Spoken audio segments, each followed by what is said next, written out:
जय जय रघुवीर समर्थ समर्थ म्हणतात की लोक आता संपत्ती आणि प्रॉपर्टी आणि पैसा याच्यावरच जास्त प्रेम करू लागले आहेत. पण समर्थ म्हणतात की शेवटी आपल्या बरोबर संपत्ती प्रॉपर्टी आणि पैसा येणार नाही. आपण शेवटी जाताना संपत्ती प्रॉपर्टी पैसा सर्व काही येथेच ठेवून जाणार आहे. कारण समर्थ म्हणतात की येताना तर आपण संपत्ती प्रॉपर्टी घेऊन आलो नाही, त्यामुळे जातानाही आपल्याला ती संपत्ती प्रॉपर्टी नेता येत नाही. मग की समर्थ म्हणतात की नाती जपण्याचाही प्रयत्न करा, एकमेकांना एकमेकांना प्रेमाने बोला, आपल्या घरातील प्रत्येक व्यक्तीवर प्रेम करा. आणि समर्थ म्हणतात की आता आता जगामध्ये काय करायचं आहे आणि काय आपल्या बरोबर येणार आहे हेच प्रत्येक जण विसरून चालला आहे.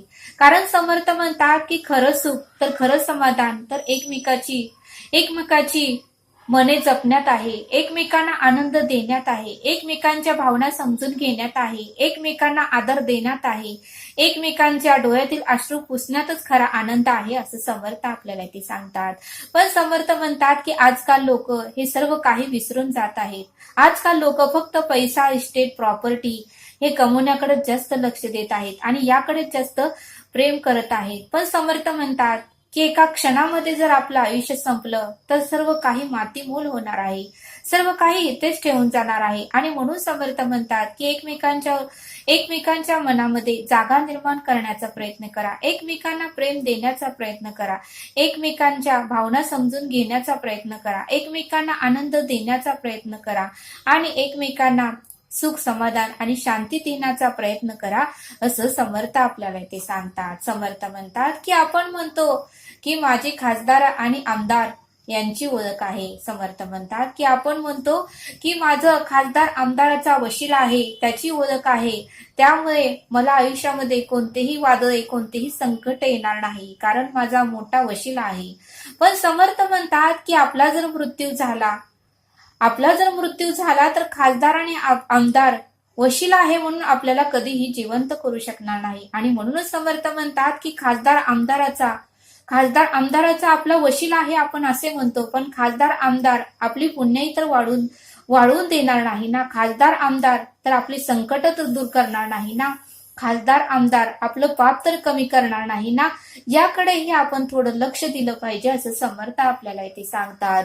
समर्थ म्हणतात की आयुष्याचा खुळखळा आपण स्वतःच करून घेतला आहे, आयुष्याचा खुळखळा आपण स्वतःच करून घेतो. समर्थ म्हणतात की संसार आपण करतो, पण संसारामध्ये एवढा आपण गुरफटून जातो की आपल्या आयुष्याचा खुळखुळा कधी झाला हेच आपल्याला समजत नाही असं समर्थ आपल्याला ते सांगतात. आणि म्हणून समर्थ म्हणतात की लग्न झालं की आपल्याला वाटतंय मुलं व्हावी, मुलं झालं की आपल्याला वाटते ती मोठी व्हावी, मोठं झालं की त्यांचं लग्न झालं की परत त्यांची मुलं, परत नातवंड, असं करत करतच आपलं आयुष्य संपून जातं. आणि म्हणूनच समर्थ म्हणतात की आयुष्याचा खुळखुळा आपण स्वतःच करून घेतो आणि मग येतं म्हातारपण, आणि म्हातारपणी मग आपल्याला परमार्थ आठवतो आणि मग आपल्याला मृत्यूचं भय वाटतं. मग म्हातारपणी आपल्याला राम म्हणता येत नाही, कारण आपण वय झालेलं असतं, आपल्याला नीट उच्चारही येत नाहीत. आणि म्हणून समर्थ म्हणतात की परमार्थ करायचंच असेल तर तरुणपणी करा, की जेणेकरून म्हातार झाल्यावर आपल्याला मृत्यूचं भय वाटणार नाही आणि आपण संत तुकारामासारखे हसत मुखाने मृत्यूला सामोरे जाऊ असं समर्थ आपल्याला इथे सांगतात.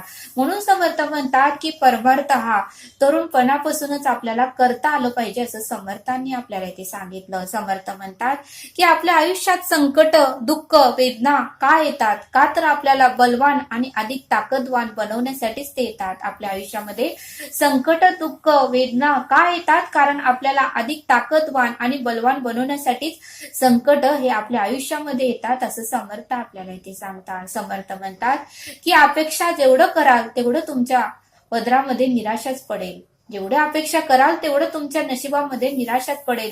आणि म्हणूनच समर्थ म्हणतात की कोणाकडूनही अपेक्षा ठेवू नका, अपेक्षा ठेवायची असेल तर स्वतःकडूनच ठेवा असं समर्थ आपल्याला इथे सांगतात. समर्थ आपल्याला एक बोध सांगतात. समर्थ म्हणतात एक व्यापारी होता आणि तो बासमती तांदळाचा व्यापार करत होता, बासमती तांदूळ विकत होता.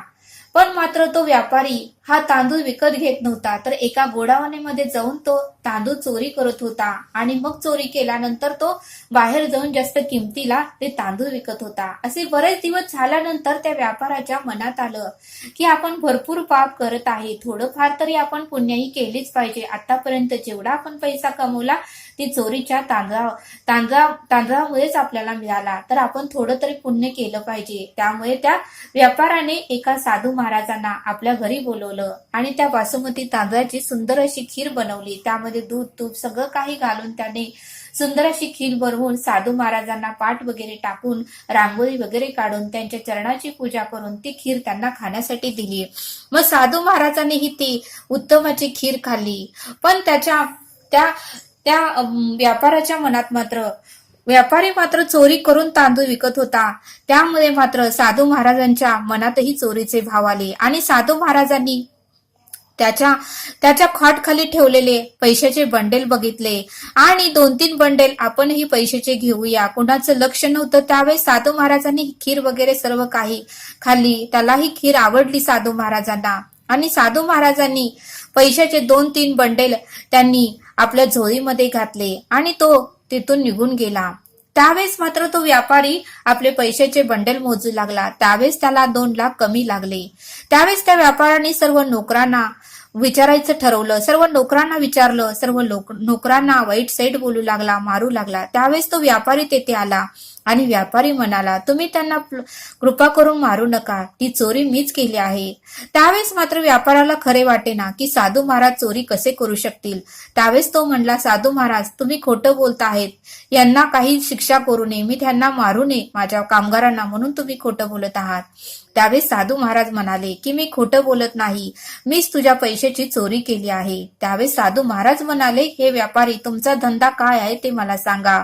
त्यावेळेस व्यापाऱ्याने खरं सांगितलं की मी गोडाऊन मधून बासमती तांदूळ चोरी करतोय आणि बाजारात जाऊन विकतोय. त्यावेळेस साधू महाराजांना कळालं. मग तुझी खीर बनवतानाही चोरीचे भाव त्या खिरीमध्ये उतरले आणि त्यामुळे माझ्याही मनात चोरीचे भाव निर्माण झाले आणि म्हणून मी तुझ्या घरातील चोरी केली.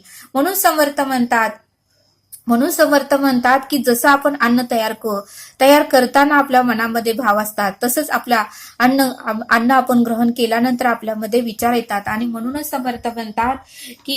समर्थ म्हणतात की चांगले जसे अन्न खाऊ तसंच आपलं मन होईल. आणि म्हणून समर्थ म्हणतात की जसे आपण पाणी पिऊ तसंच आपली वाणी होते.